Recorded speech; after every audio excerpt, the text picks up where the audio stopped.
நேர்கள் இணைந்திருப்பது போக்கஸ் தமிழ் வானொலியில் சதுரங்கம் நிகழ்ச்சி. சதுரங்கம் நிகழ்ச்சியில் இரண்டாவது பாகத்தில் எம்மோடு லண்டனிலிருந்து அரசியல் ஆய்வாளர் திரு வி சிவலிங்கம் அவர்கள் கலந்து சிறப்பிக்கின்றார். நிகழ்ச்சிக்குள் நாங்கள் உங்களை மீளவும் அழைத்துச் செல்கின்றோம். சத்யபாலன் தொடருங்க. அடுத்தபடியாக வடமாகாணத்தை முக்கியமாக யாழ் மாவட்டத்தை பிரதிநிதிப்படுத்துகின்ற ஜனநாயக தமிழ் தேசிய கூட்டணியினுடைய செயற்பாடுகளை பற்றி ஆராய்வோமானால் அங்கே முக்கியமாக டெலோ, பிளாட் மற்றும் இபிஆர்எல்எஃப் போன்ற பிரதான கட்சிகளுடன் ஜனநாயக போராளிகளுடன் இணைந்து அந்த கூட்டணியை அமைத்திருக்கின்றார்கள். இது சம்பந்தமாக உங்களுடைய விமர்சனம் எவ்வாறு இருக்கின்றது? இதில் நாங்கள் இதை எங்கே இருந்து ஆரம்பிக்கலாம் என்றால், இந்த ஜனநாயக போராளிகள் என்ற குழுவினரை தவிர டெலோ, ரோட் ஆகிய இந்த இரண்டு அமைப்புகளும் தமிழரசு கட்சியோடு இணைந்து கூட்டமைப்பு என்ற பெயரில் இயங்கி வந்திருக்கிறார்கள். இவர்கள் இயங்கி வந்த போது தமிழரசு கட்சிக்குள் எப்பொழுதுமே இவர்கள் ஒரு முரண்பாட்ட நிலைப்பாட்டை எப்பொழுதுமே எடுத்து வந்திருக்கிறோம். உதாரணமாக தமிழரசு கட்சிக்குள் தமிழரசு கட்சியின் முக்கியமான உறுப்பினர்களாகிய சம்பந்தன், சுமந்திரன் ஆகியோர் தான் மிக முக்கியமான தீர்மானங்களை எடுக்கிறார்கள் என்று இவர்கள் குற்றஞ்சாட்டி வந்திருக்கிறார்கள். இருந்த போதிலும் இவர்கள் தமிழரசு கட்சி எடுத்த முடிவுகளோடு இணங்கி போயிருக்கிறார்கள். என்ன இதுல நடந்திருக்கின்றால், இவர்கள் படிப்படியாக தங்களுக்கான அரசியல் பலம் உள்ளுக்கு, அதாவது பிராந்தியத்தில தங்களுக்கான ஆதரவு தளம் அதிகரித்து வரும் பொழுது அவர்கள் நினைச்சார்கள் தமிழரசு கட்சிக்கு இருந்த உள் பிளவுகள் காரணமாக தாங்கள் ஒன்றாக இணையும் போது ஒரு பலமான அரசியல் அமைப்பாக வரலாம் என்று அவர்கள் தீர்மானித்தார். இதற்கான சாதகமான வாய்ப்பு அவர்கள் பார்த்து கொண்டிருந்தார். இதுல தமிழரசு கட்சி எடுத்த அந்த கடந்த உள்ளூராட்சி தேர்தலின் போது அவர்கள் ஒரு முடிவுக்கு வந்தார்கள். இந்த வெளியில இருக்கிற கட்சிகள் வந்து எங்களுடைய வாக்குகளை பிளவுபடுத்தி எங்களை தோக்கடிக்குது, ஆனபடியா நாங்கள் தனித்தனியா போட்டியிட்டு பின்னர் ஒன்றாக இணையலாம் என்கின்ற கருத்தை அவர்கள் முன்வைச்சார். ஆனால் இதில் இருந்த புளொட்டின் டெலோ இந்த இரண்டு பிரிவினரின் நினைச்சினம் இதுதான் தக்க தருணம், தமிழரசு கட்சியை திரட்டி போட்டு தாங்கள் ஐக்கியப்படலாம் என்ற ஒரு கருத்திலே அவர்கள் வந்தார்கள். அதனால தான் தமிழரசு கட்சி தொடர்ச்சியாகவே நாங்கள் அப்படி யோசிச்சு செய்யல, அதாவது சமீபத்தில் கூட சிவஞானம் அவர்கள் அதை விளங்கப்படுத்தி இருந்தார். ஆனாலும் கூட இவர்கள் தாங்கள் பிளவுபட்டு செல்ல வேணும் என்ற, அதாவது வெளியில இருந்த சக்திகள் முதல்ல பார்த்தது தமிழரசு கட்சிக்குள்ள முரண்பாடுகளை தோற்றுவிக்கலாம். அது சாத்தியப்படாத நிலையில அவர்கள் என்ன செய்தார்கள் என்றால், தமிழரசு கூட்டமைப்பில் இருந்த கட்சிகளை தமிழரசு கட்சியை திரட்டுறதுக்கான வேலைகளை செய்ய துவங்கிச்சினும். இதன் விளைவாகத்தான் இவர்கள் தமிழர் கூட்டமைப்பிலிருந்து இவர்கள் விலகினார்கள். இங்க விலகி இவர்கள் ஜனநாயக தமிழர் கூட்டமைப்பாக மாத்திச்சினும். ஆனா அங்க என்ன ஜனநாயகம் இருக்கோ எங்களுக்கு தெரியாது. அதாவது அங்க இப்படிப்பட்ட ஜனநாயகம் இருக்குன்றத மக்களுக்கு தெரியும். அந்த கட்சிக்குள்ள உட்கட்சி ஜனநாயகம் இருக்குதோ, அந்த கட்சிகள் எந்தெந்த இடங்கள்ல மக்களுக்கு மக்களின் ஆதரவை கொண்டிருக்கு என்றதை பார்க்கும் பொழுது கடந்த தேர்தல், அதாவது 2024 நடைபெற்ற பொது தேர்தல் இவர்கள் தமிழரசு கட்சியோடு இருந்தால்தான் அவர்களால வென்றெடுக்க முடியும் என்ற ஒரு நிலைமையை அது தெளிவாக்கி இருக்குது. எனவே இது என்னென்றால் இபிடிபியும் ஜனநாயகம் தானே முன்னுக்கு பேரை வச்சிருக்கு, அது மாதிரிதான் இவர்களும் ஜனநாயகம் வச்சிருக்கணும். என்னண்டா இது முகமூடிக்கு ஜனநாயகத்தை வச்சிருக்கிறது அல்லவே முக்கியம். அங்க உள்கட்சி ஜனநாயகம் இருக்கும். தமிழ் மக்களின் அடிப்படை ஜனநாயக உரிமையோட வெல்றதா இருந்தால் நீங்கள் ஜனநாயகவாதிகளாக இருக்கணும், நீங்கள் ஜனநாயகத்தை மதிக்கிறதாக இருக்கணும். இந்த அடிப்படையில பார்க்கும் பொழுது இந்த ஜனநாயக தேசிய தமிழர் கூட்டமைப்புக்கும் அங்க ஜனநாயகம் இல்லை, தமிழ் மக்கள் தொடர்பான ஒரு ஆழமான புரிதலும் இல்லை. இவர்கள் பணப்பட்டிக்காகத்தான் இந்த அரசியல் செய்கிறார்கள்.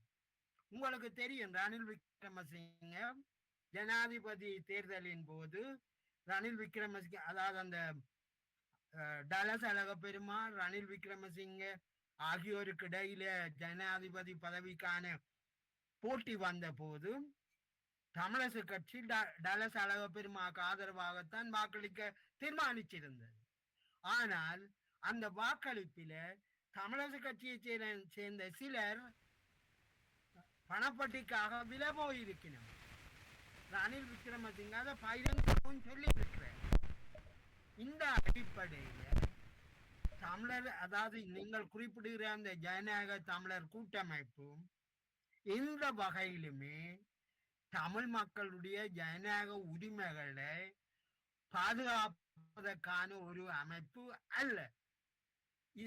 ஏன் இதை நாங்கள் சரியாக புரிந்து கொள்ள வேணுமெண்டா, ஜனநாயகத்துக்கு இங்கு எல்லாம் இடம் இல்லையோ அவர்கள் ஜனநாயகத்தை தரமாட்டார்கள். அவர்கள் போடுறது ஒரு போலி வேஷம். இதை மக்கள் புரிஞ்சு கொள்ள வேணும், மிக முக்கியமான. இதிலே அந்த உட்கட்சி ஜனநாயகம் இல்லை என்று சொல்லியிருந்தீர்கள். கஜேந்திரகுமார் கட்சியை போலவே டெலோ, இபிஆர்எல்எஃப், புளட் 3 கட்சிகளும் கடந்த 40 வருடங்களாக ஒரே கட்சி தலைமையைத்தான் கொண்டுள்ளார்கள். அங்கே வேற்று தலைமைக்கு இடம் இல்லாமல், வேற்று நபர்களுக்கு இடம் கொடுக்காமல் அவர்கள்தான் இந்த கட்சியுடைய கட்டுப்பாட்டை வைத்திருக்கின்றார்கள். இதற்கு மேலதிகமாக சந்திரகுமாருடைய வருகையானது அல்லது இணைப்பானது இந்த கட்சியினுடைய வெற்றி வாய்ப்பை பெறுவதற்காக எந்த கட்சியுடனும் நாங்கள் கூட்டு சேர முடியும் என்ற அடிப்படையிலே இந்த சந்திரகுமாருடைய இணைப்பு ஏற்படுத்தப்பட்டிருக்கின்றது. அதற்கு மேலதிகமாக டக்ளஸ் வந்தாலும் கூட இணைத்துக் கொள்வதை பற்றி யோசிக்கலாம் என்ற வகையிலான கருத்துக்களும் அங்கே பரிமாறப்பட்டிருக்கின்றன. இப்படியான சந்தர்ப்பவாத கூட்டணியை எவ்வாறு நாங்கள் தமிழ் மக்கள் பார்க்க வேண்டும்? நீங்கள் ஏற்கனவே அடையாளப்படுத்தினது போலத்தான் இந்த சந்தர்ப்பவாத அரசியல் கூட்டணி இருக்கிறது. உதாரணமாக சந்திரகுமார் அவர்களையே அவர்கள் நினைக்கிறார்கள் என்றால், சந்திரகுமார் கிளிநொச்சியிலே ஒரு கணிசமான வாக்கு வங்கியை வச்சிருக்கிறார்.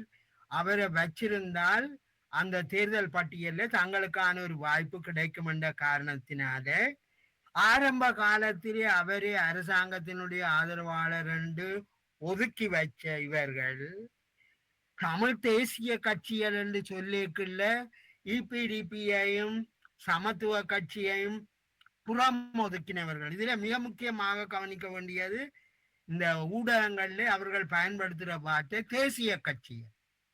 இந்த தேசிய கட்சிக்குள்ள இபிடிபியும் இருக்கிறதுல சமத்துவ கட்சியும் இல்லை.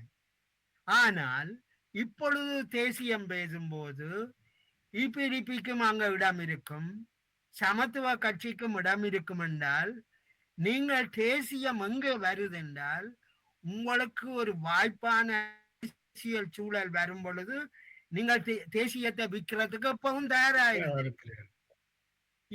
இந்த அடிப்படையில நாங்க பார்க்கும் பொழுது இந்த தமிழ் தேசியத்தை வெறும் வார்த்தையாக வச்சுக்கொண்டு நடத்துற அரசியல்ல இருக்கிற போலித்தனத்தை மக்கள் புரிஞ்சு கொள்ளணும்.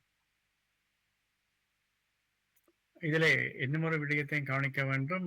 கடந்த ஜனாதிபதி தேர்தலில் சங்கு கூட்டணிக்கு எதிராக செயற்பட்டவர் தான் இந்த சந்திரகுமார் என்பவர். அந்த நிலையிலும் கூட அவரையும் இணைத்து தங்களுடன் இப்பொழுது வெற்றிக்காக தங்களுடைய கூட்டணி வெற்றி பெற வேண்டும் என்ற ஒரே நோக்கத்துடன் அவரையும் கூட்டணைத்து இந்த கூட்டணி செல்வது என்பது வேடிக்கையாக இருக்கின்றது. அடுத்ததாக நாங்கள் வடக்கு பகுதியிலிருந்து கிழக்கு பகுதிக்கு செல்வோமானால், கிழக்கு பகுதியிலே அண்மையிலே கருணா, பிள்ளையான் மற்றும் வியாழேந்திரன் சேர்ந்து ஒரு கிழக்கை மீட்கும் ஒரு கூட்டணி ஒன்றை அமைத்திருக்கின்றார்கள். இது தொடர்பான உங்களுடைய கருத்து என்ன? இது எவ்வகையான தாக்கத்தை தமிழ் மக்கள், கிழக்கு வாழ் தமிழ் மக்கள் மத்தியில் ஏற்படுத்த போகின்றது? இது ஒரு முக்கியமான காலகட்டம். ஏனென்றால் எங்களுடைய பிரித்தானிய அரசாங்கம் இலங்கையில இடம்பெற்ற போர்க்குற்றங்கள் தொடர்பாக நாள் வரை தடை செய்திருக்கிறது. அவர்களுடைய சொத்துக்களை முடக்கி இருக்கிறது. அவர்களுக்கான பயண தடைகளும் இனி வரலாம். இதுல முக்கியமான ஒருவர் கருணாமான். இவர் இப்பொழுது கூட்டணி அமைச்சிருக்கிறார். இவருக்கு மேல மிக அதிகளவான குற்றங்கள் போர்க்குற்றங்கள் சுமத்தப்பட்டிருக்கின்றன. இந்த போர்க்குற்றங்களை சுமத்துற வகையில நீங்கள் ரெண்டு முக்கியமான அம்சங்களை கவனிக்கலாம். ஒன்று, இந்த போர்க்குற்றத்தில் ஈடுபட்ட கருணா அம்மானை ஸ்ரீலங்கா சுதந்திர கட்சியினுடைய உதவி தலைவராக மஹிந்த ராஜபக்ச நியமித்திருந்தார். சவேந்திர சில்வா அவர்களை ஐக்கிய நாடுகள் சபையில இலங்கை பிரதிநிதியாக நியமித்திருந்தார். ஏனென்றால் இவர்களுக்கு எதிராக இந்த நடவடிக்கையும் எடுக்காமல் பாதுகாப்பதற்காக இந்த மாதிரியான அலுவல்கள் நடைபெற்றன. இந்த போர்க்குற்றவாளிகள் தான் தமிழ் மக்களை காப்பாற்றப் போவதாக சொல்லுகின்றவர்கள். பிள்ளையான் அவர்கள் இந்த உயிர்த்த ஞாயிறு படுகொலைகள் தொடர்பாக சம்பந்தப்பட்டிருக்கிறார் என்பது இனி மிக விரைவாகவே இப்பொழுது வந்த செய்திகளின்படி இன்னும் சில தினங்களில் உயிர்த்த ஞாயிறு படுகொலைகள் தொடர்பான உண்மையான குற்றவாளிகள் யார் என்பதை வெளியிடப் போவதாக ஜனாதிபதி தெரிவிச்சிருக்கிறார். நாங்கள் இதை எல்லாத்தையும் ஒட்டுமொத்தமாக நாங்க பார்க்க வேணும். அதாவது இப்பொழுது ஜெனீவாவில் மனித உரிமை கூட்டம் நடக்கிறது. இலங்கைக்கு எதிரான கடுமையான தீர்மானங்கள் வரலாம் என்கின்ற ஒரு நிலைமை ஏற்பட்டிருக்கிறது. இந்த பின்னணியில் இப்பொழுது இலங்கையில் போர்க்குற்றம் புரிந்தவர்கள் என்ற வகையில் இவர்கள் மேல் குற்றங்கள் சுமத்தப்பட்டிருக்கின்றன. இலங்கை அரசாங்கம், அதாவது பிரித்தானிய அரசாங்கம் தடை செய்துள்ளவர்களை தொடர்பாக இலங்கை அரசாங்கம் என்ன சொல்லுதென்றால், நாங்கள் சமாதான முயற்சியில ஈடுபட்டிருக்கிறோம், இந்த வேலிகள் பெரிய இடையூறாக இருக்க போகுது என்றுதான் அவர்கள் சொல்லி இருக்கிறார்கள். ஆனால் பொதுஜன பிரமுனுடைய செயலாளர் சகல காரியவசம் என்ன சொல்றார் என்றால், நீங்கள் இதை பிரிவினைவாதிகளோட சேர்ந்து பூசி மழுகிறீர்கள் என்று. அதாவது அனுராகுமார திசாநாயக்க பிரிவினைவாதிகளோட சேர்ந்து தங்களுடைய இராணுவ அதிகாரிகளை சட்டத்துக்கு முன் நிறுத்துறதுக்கு துணை போகிறார். ஆனா தமிழ் அரசியல்வாதிகள் இன்னமும் அனுரவை ஒரு இனவாதிகளாத்தான் சொல்லுகிறார். நாங்கள் இதை புரிஞ்சு கொள்ளணும். இந்த மாதிரியான அரசியலுக்கு நாங்க போறோம். பொதுஜன பிரமுனுடைய செயலாளர் சொல்றார், இது போதாது, இவங்களை மேற்கொள்ளல என்ற குற்றச்சாட்டை கூறுகிறார். மஹிந்த சொல்றார், நான் தான் ஜனாதிபதியா இருந்த நான் தான் உத்தரவுகளை போட்டு அவர்கள் என்னுடைய உத்தரவின் அடிப்படையில் தான் செயற்பட்டார்கள். ஆனபடியான அவர்களை நீதிமன்றத்தில் நிறுத்த முடியாது. இங்க ஜனாதிபதி என்ன, அனுராகுமார திசாநாயக்க என்ன சொல்றார் என்றால், இதை நீதிமன்றம் தீர்மானிக்கட்டும். அதாவது குற்றச் செயல்கள் நடைபெற்றதா இல்லையா என்பதை நீதிமன்றம் தீர்மானிக்கட்டும். ரணில் என்ன சொல்றார்? சமீபத்தில் ரணில் சொல்றார், நீங்கள் இந்த ஜெனீவா பிரச்சனையை நெடுக இழுத்தடிக்க விடாதேங்க, இது எங்கட நாட்டின் அபிவிருத்திக்கு கிடைக்கிற வாய்ப்புகளை தடுக்குது, ஆனபடியா இதை நீங்கள் கதியில முடிவு கொண்டு வாருங்க. அப்ப அன்ற அரசாங்கம் என்ன சொல்லுதுன்னு கேட்டால், கூடிய வரையில சர்வதேச நீதிமன்றங்களுக்கு பதிலாக உள்நாட்டில ஒரு நியாயமான விசாரணையை மேற்கொள்வதற்கு இந்தியாவோடு அது பேசி வருகிறது. நான் நினைக்கிறேன் இன்று அல்லது நாளை இந்திய பிரதமர் இலங்கைக்கு போக இருக்கிறார். 4ஆம் தேதி வருகிறார். அவரோடு இந்த பிரச்சனைகள் தொடர்பாக அவர்கள் பேச போகிறார்கள். இலங்கை அரசாங்கம் உள்நாட்டில ஒரு நியாயமான விசாரணை ஒன்றை மேற்கொள்வதற்கு அது பல நடவடிக்கைகளை மேற்கொண்டு வருகிறது. அந்த அடிப்படையில தான் தமிழ் மக்களுடைய ஆதரவையும் அது வேண்டி நிற்கிறது. தமிழ் மக்கள் தங்கள் மீது நம்பிக்கை கொள்ள வேண்டும் என்றதை அது கேட்கிறது. எனவே அந்த அடிப்படையில பார்க்கும் பொழுது கருணாமான் பிள்ளையான் கூட்டுன்றதை தமிழ் மக்கள் ஏற்கனவே அவர்களை நிராகரிச்சிட்டினர். அவர்கள் அதாவது கருணாமானும் பிள்ளையானும் என்ன சொல்ல பார்க்கணும் என்றால், இந்த தமிழ் தேசியத்தை சொல்றவர்களுக்கு எதிராக நாங்கள் போட்டி போடுறோம். அதாவது வடக்கிலே இருக்கிற தேசியம் பேசியவர்களுக்கு எதிராக தாங்கள் போட்டி போடுகிறோம். இந்த தேசியம் பேசுறவர்களுக்கு எதிராக பேசுற இந்த கிழக்கு தேசியம் பேசுகிற இவர்கள் எங்கே கிழக்கு மக்களை கொண்டு போயினோம்டா சிங்கள பெருந்தேசியவாதத்துக்கு அடமானம் வைக்க கொண்டு போயினோம். அதாவது மஹிந்த ராஜபக்ஷ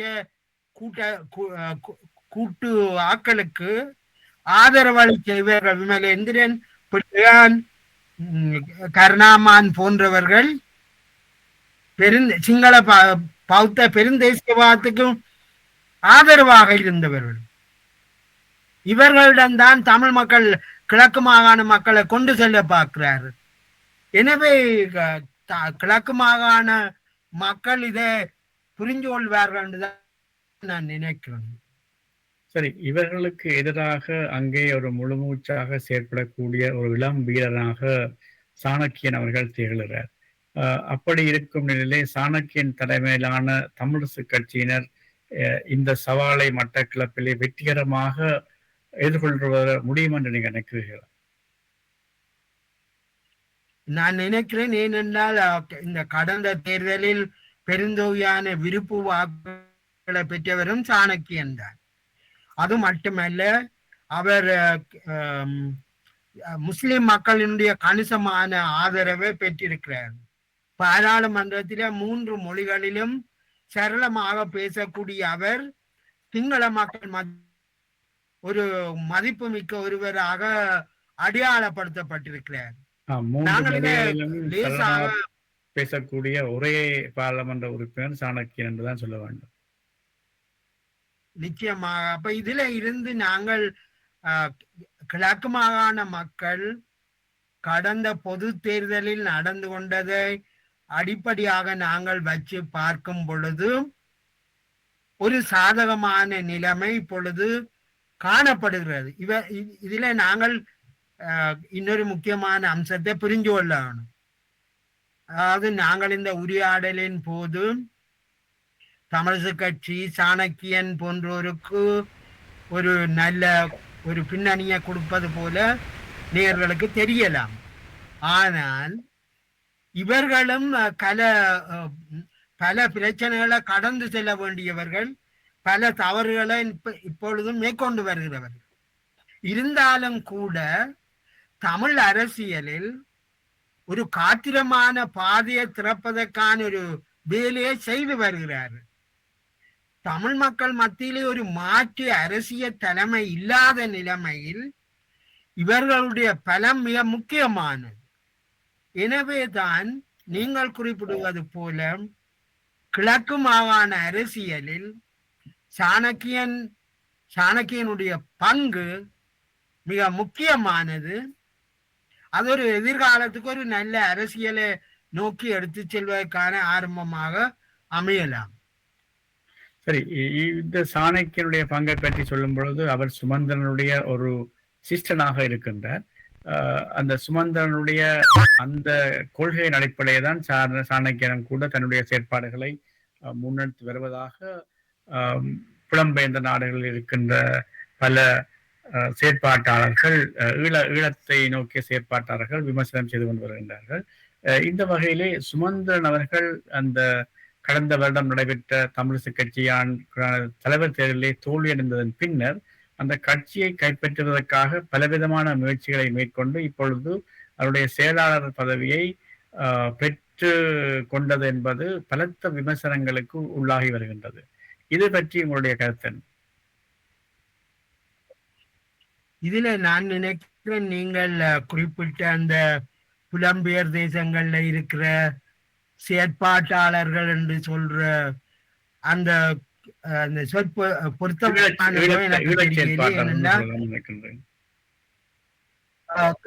இவர்கள் மிகவும் பிற்போக்காளர்கள். தமிழ் அரசியலே ஏதாவது வகையில முன்னேறி செல்வதற்கு மிகவும் தடையாக இருப்பவர்கள். இவர்கள் பிரிவினை அரசியலை ஆதரிப்பவர்கள்.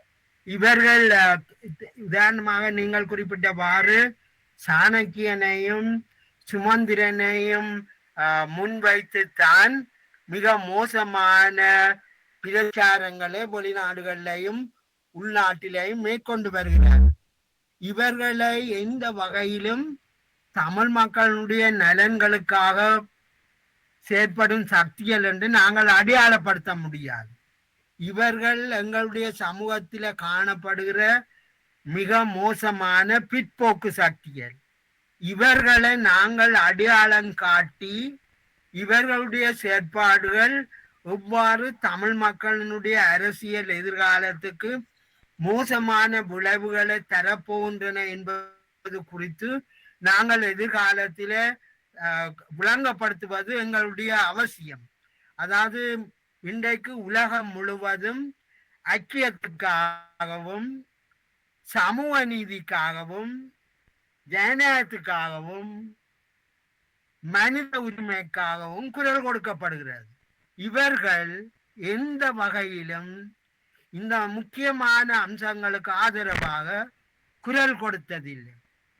எனவே இன்றைக்கு உலக அளவில் ஏற்பட்டு வர இந்த மாற்றங்களை நாங்கள் பலப்படுத்த வேண்டும் என்றால் மனித உரிமை, சமூக நீதி, ஜனநாயகம் என்பவற்றை பலப்படுத்துறதுக்கான யாராக இருந்தாலும் அவர்களோடு இணைந்து செயற்படுவது மிக மிக அவசியம்.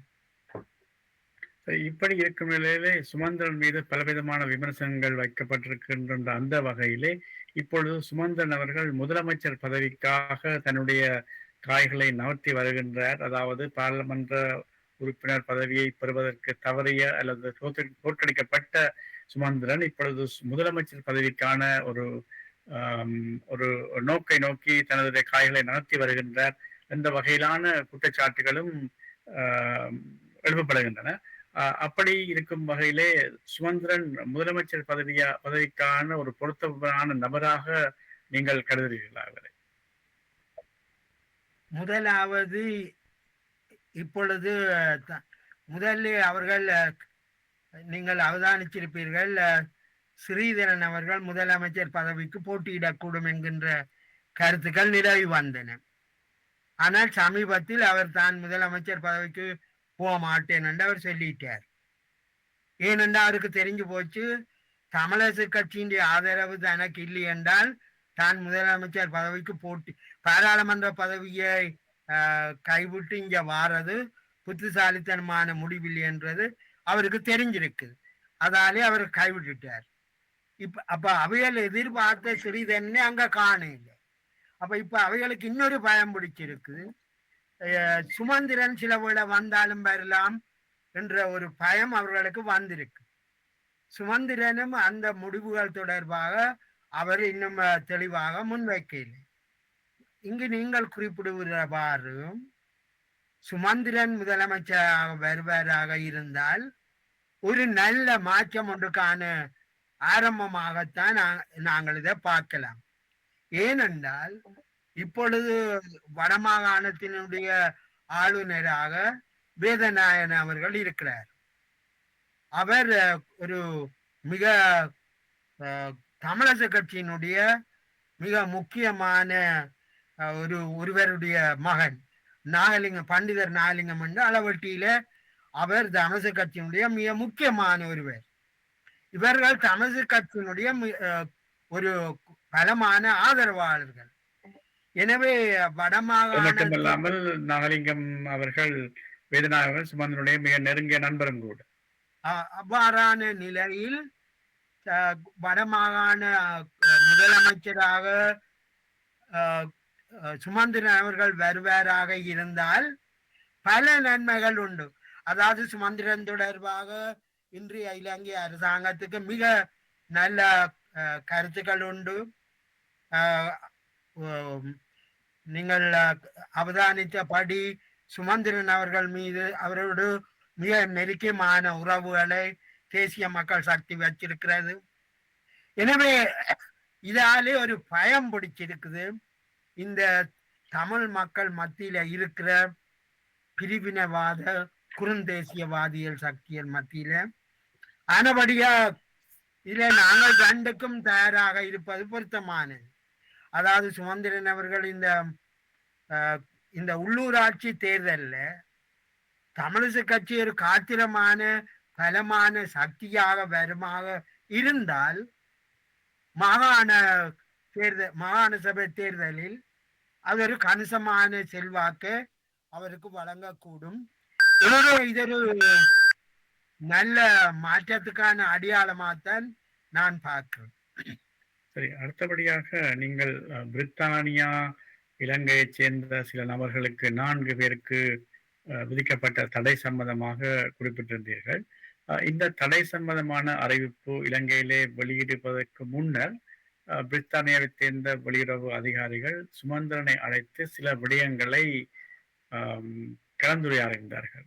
அந்த விடயங்கள் கலந்துரையாடப்பட்டு பின்னர் தடை அறிவிப்பு வருவதற்கு முன்னரே இப்படியான ஒரு முக்கியமான அறிவிப்பு என்று வரப்போவது என்று சொல்லி மாலை முரசு பத்திரிகையிலே வித்யாதரன் அவர்களால் செய்தி வெளியிடப்பட்டிருந்தது. இப்படியான ஒரு செய்தி சுமந்திரன் அவர்களுக்கு இதன் மூலம் தெரிவிக்கப்பட்டிருக்கலாம் என்று தான் நாங்கள் ஊகிக்கக்கூடியதாக இருக்கின்றது. இப்படியாக பிரிட்டிஷ் அதிகாரிகள் சுமந்திரனை அழைத்து இந்த விடயத்தை அறிவித்திருப்பது அல்லது கலந்துரையாடி இருப்பது எவ்வகையான ஒரு நிலைப்பாட்டை சுமந்திரன் மீது அவர்கள் கொண்டுள்ளார்கள் என்பதை நீங்கள் விமர்சிக்க முடியுமா? இதொரு நல்ல சமீட்சை என்றுதான் நாங்கள் கவனிக்க வேணும். ஏனென்றா தமிழரசு கட்சிக்குள்ள சர்வதேச அளவில் நம்பிக்கைக்குரிய ஒருவராக சுமந்திரன் அவர்கள் இருக்கிறார் என்பதற்கான அடையாளமாகத்தான் நாங்கள் இதை பார்க்கணும். இதை நாங்கள்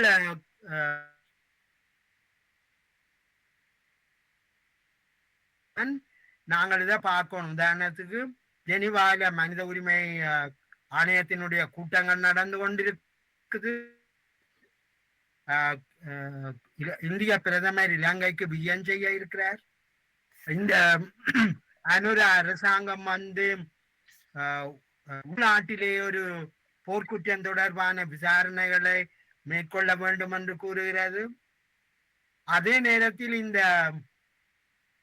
ஐக்கிய நாடுகள் சபை மனித உரிமை குழுமத்தில் சில அனுசரண நாடுகள் சில நாடுகள் இருக்கின்றன. அதில் பிரித்தானியாவும் உள்ளடக்கம். அவர்கள் இது தொடர்பாக கலந்துரையாடி இருப்பதற்கான வாய்ப்புகள் அதிகம் இருக்கிறது. இங்க நாங்கள் மிக அவதானிக்க வேண்டியது என்னன்னா, சவேந்திர சில்வா அவர்கள் தேர்தலில் போட்டியிடுவதற்கான தயாரிப்பு வேலைகளை உள்நாட்டில் செய்து வருவதாக செய்திகள் வெளியாகி இருந்தன. அவர் அடுத்த தேர்தலில் போட்டியிடுவதற்கு வாய்ப்பாகத்தான் தையிட்டி மற்றும் பல இடங்கள்ல பௌத்த விகாரங்களை போட்டிருந்தது. மற்றது நீங்கள் 2022ஆம் ஆண்டு நடைபெற்ற அறகலைய போராட்டத்தின் போது கோத்தபாய ராஜபக்ச அவர்களுடைய உத்தரவை ஏற்றுக்கொள்ளாமல் அவர் சொல்லி இருக்கிறார், பின்னர் நான் பொதுமக்களை சுடுவதற்கு நான் தயாராக இல்லையேன்.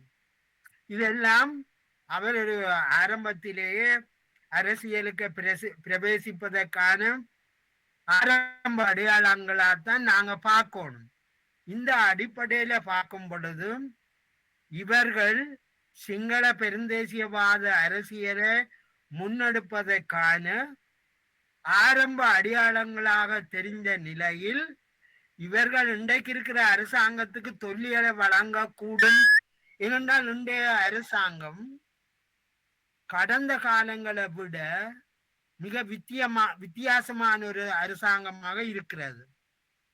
மற்றது இலங்கையின் அரசியல் வரலாற்றில 3வது அரசியல் சக்தியாக அது மாற்றம் பெற்று வருகிறது. கடந்த காலங்கள்ல இனவாதத்தை பயன்படுத்திய அரசியல் கட்சிகள்ல இருந்து தேசிய மக்கள் சக்தி மிக வேறுபாடானது. மற்றது உலக நாடுகளோடு ஒரு நல்லுறவை பேணுவதற்கான பல வேலைகளை அது செய்து வருகிறது. அது அதனுடைய அடிப்படை அரசியல் கோட்பாடு பாரிய அளவில் மாற்றமடைஞ்சிருக்கிறது.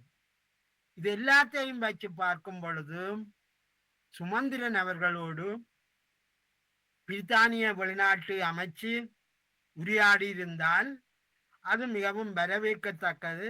அது ஒரு நல்ல அடையாளம் என்றுதான் நான் கருதுகிறேன். சரி, நீங்கள் என்பிபி அரசாங்கத்தை பற்றி சில கருத்துக்களை கூறியிருந்தீர்கள்.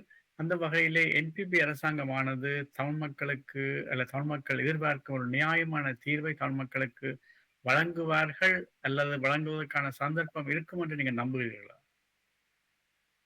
இது ஒரு மிக முக்கியமான கேள்விதான். தேசிய மக்கள் சக்தி தேசிய இன பிரச்சனைக்கான தீர்வை தருமா என்கின்ற ஒரு கேள்விக்கு ஆரம்பத்தில் இருந்தே நாங்க பார்த்தோமையா இருந்தா இந்த ஜனாதிபதி பாராளுமன்றத்தில் ஆற்றிய உரையின் போது அவர் வெளிப்படுத்திய சில முக்கியமான அம்சங்களை உங்களோட கவனத்துக்கு தர விரும்புகிறேன். அவர் என்ன ஆரம்பத்தில் சொன்னாருண்டாம், இந்த நாட்டின் அரசியல் வரலாறு இனவாதத்தால் தான் கூறு போடப்பட்டிருக்கிறது. ஒரு நாட்டின் அரசியல் தலைவர் தந்த நாட்டில சமூகங்களுடைய பிளவுகளை ஏற்படுத்தியதற்கான பிரதான அம்சம் இனவாதம் என்றதை சொல்றதுக்கு அதுக்கான துணிவு வேணும். அது மட்டுமல்ல, இனவாதத்தை இல்லாமல் செய்யறதுதான் என்னுடைய முதலாவது பணி என்று சொல்லி இருக்கிறார். தேசிய இன பிரச்சனையில ஒரு ஐக்கியத்தை பேண்டுவதாக இருந்தால், ஐக்கியத்தை ஏற்படுத்துவதாக இருந்தால் முதல்ல இனவாதம் ஒழிக்கப்பட வேணும். தமிழ் மக்கள் அதுல நம்பிக்கை கொள்ளாட்டி தேசிய இன பிரச்சனையை தீர்க்கலார். அவர் சொல்றார், நாட்டில பல கட்சி ஆட்சி முறையை கொண்ட ஒரு ஜனநாயக கட்டுமானத்தை நான் பலப்படுத்த போறேன். நாட்டிலே ஒரு ஜனநாயகம் பலப்படுத்தப்பட்டால்தான் அந்த நாட்டுக்குள்ள வாழ்ற மக்களின் ஜனநாயக உரிமைகள் பலப்படுத்தப்படும். அது தமிழராக இருக்கலாம், வேறு விவராயும் இருக்கலாம். முதல்ல ஜனநாயகம் பலப்படுத்தப்பட வேணும். அதுக்கு அடுத்தது அவர் சொல்றார், நான் வடக்கு கிழக்கு தெற்கு மேற்கென்ற 4 பகுதியில இருக்கிற மக்களின் ஆதரவை பெற்று வந்திருக்கிறேன். நான் அதை தொடர்ந்தும் வச்சிருக்க விரும்புகிறேன். இந்த மாதிரியாக கூறுகிற ஒரு அரசியல் தலைவர் தேசிய இன பிரச்சனை தொடர்பாக தீர்ப்பதற்கான வாய்ப்பை நாங்கள் கொடுக்கிறது அவசியம். ஏனென்றா தேசிய இன பிரச்சனையை தீர்க்கிறதுக்கான நிபந்தனை என்னண்டா ஜனநாயகம், இனவாதத்துக்கு எதிரான போக்கு, தேசிய ஒற்றுமை, எல்லாரும் இலங்கையர் என்று உணர்ற வாய்ப்பு, சமநீதி, இவைகள் எல்லாத்தையும் சொல்லுகிற ஒரு அரசியல் தலைவர், அதாவது நிறைவேற்று அதிகாரம் கொண்ட ஒருவர் தேசிய இன பிரச்சனையை தீர்க்க மாட்டார் என்று நான் எப்படி சொல்ல முடியும்? அதுக்கான வாய்ப்பை நாங்கள் கொடுக்க வேணும். சில பேர் கேட்கலாம், நாங்கள் கடந்த காலங்களில் வாய்ப்புகளை கொடுத்து ஏமாற்றப்பட்டு போனோம்.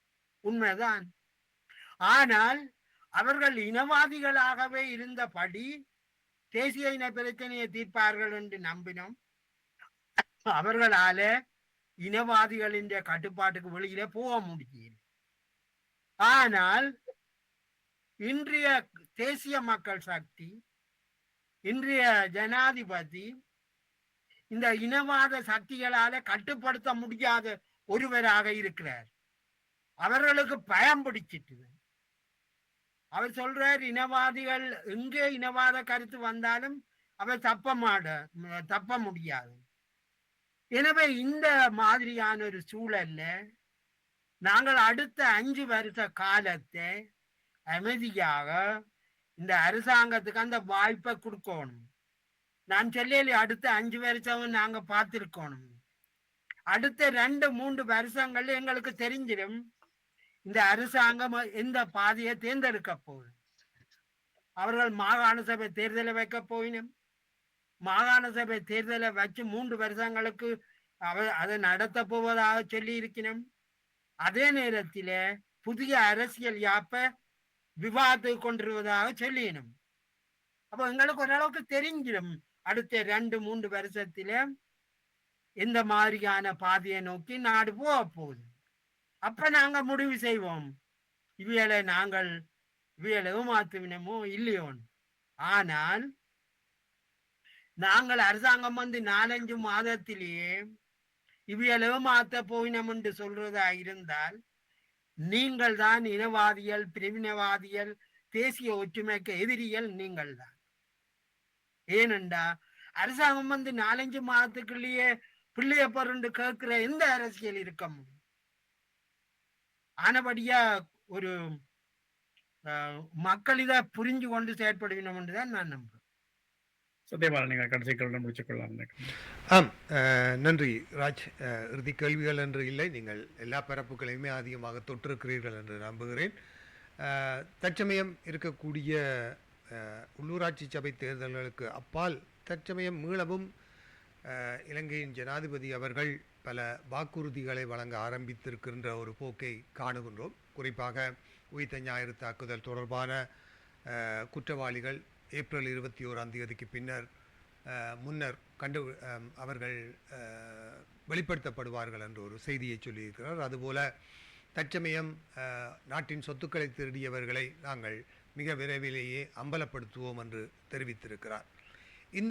இந்த விதமான கருத்துக்களை அவர் இப்போது பகிரங்கமான கூட்டங்களிலே தென்னிலங்கையிலே பேசி வருவதை அவதானிக்கக்கூடியதாக இருக்கிறது. அதே சமயம் இந்த உள்ளூராட்சி சபை தேர்தலிலே மக்கள் மீளவும் தேசிய மக்கள் சக்தி அரசாங்கத்துக்கு அதிக அளவான ஆதரவை தருவார்கள், தந்து இந்த அரசாங்கம் நடத்துவதற்கான இன்னும் ஒரு அதிகாரத்தை தருவார்கள் என தான் எதிர்பார்ப்பதாகவும் தெரிவிக்கிறார்.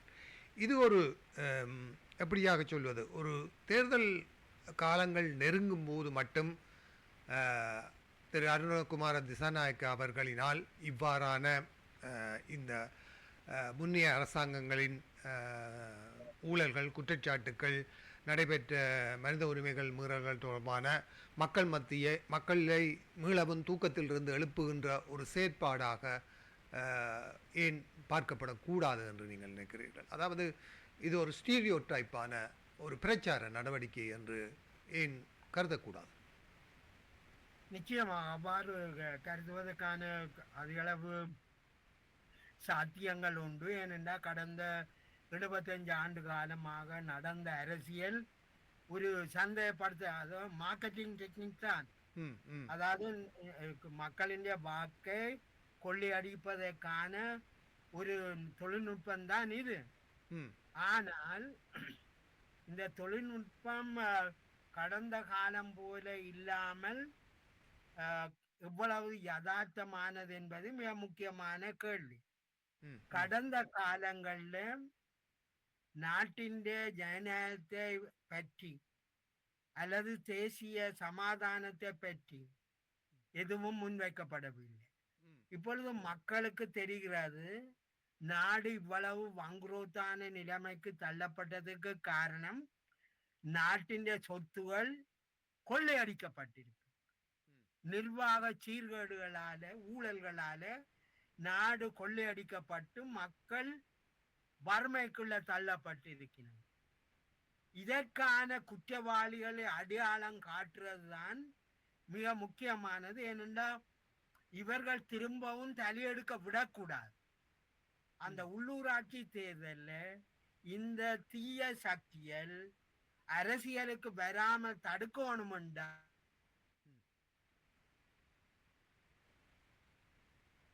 மிக முக்கியமாக அமைகின்றன. சரி, நாங்கள் தமிழ் பகுதிகளில் உள்ள உள்ளூராட்சி தேர்தலை நாங்கள் பார்க்கும் பொழுது 2 அம்சங்கள் முக்கியமானது. ஒன்று, இந்த தமிழ் தேசியம் பேசுகிற சக்திகள் இந்த தேர்தலில் போட்டியிட்டு என்னத்தை செய்ய போயினோம் என்றால், தேசிய மக்கள் சக்தி ஒரு சிங்கள கட்சியாக அடையாளம் படுத்த போயினோம். அவர்கள் இந்த இனவாத அரசியலை இதுக்குள்ளால கொண்டு வர போயினோம். ஆனால் தேசிய மக்கள் சக்தி ஒரு இனவாத கட்சி அல்ல. அது கணிசமான மாற்றங்களை கொண்டிருக்கிறது. தமிழ் மக்கள் மத்தியில காத்திரமான நம்பிக்கையும் பெற்றிருக்கிறது. அது மட்டுமல்ல, வடக்கு கிழக்கு மாகாண உள்ளூராட்சி தேர்தலில் தேசிய மக்கள் சக்தியின் சார்பில் போட்டியிடுபவர்கள் தமிழர்கள், சிங்களவர்கள் அல்ல. அவர்கள் தாங்கள் வாழ்ற பிரதேச சபைகள், நகர சபைகள், மாநகர சபைகளின் அபிவிருத்திக்காக பேசுபவர்கள். அவர்கள்தான் அந்த அரசாங்கம் வழங்குகின்ற பணங்களை எவ்வாறு செலவழிக்க வேண்டும் என்பதை தீர்மானிப்பவர்கள். அவர்கள் கட்சி அவர்களை வழி நடத்த முடியாது. ஏனென்றால் இது உள்ளூராட்சி அரசியலை பொறுத்து. எனவே இந்த உள்ளூராட்சி சபை தேர்தல்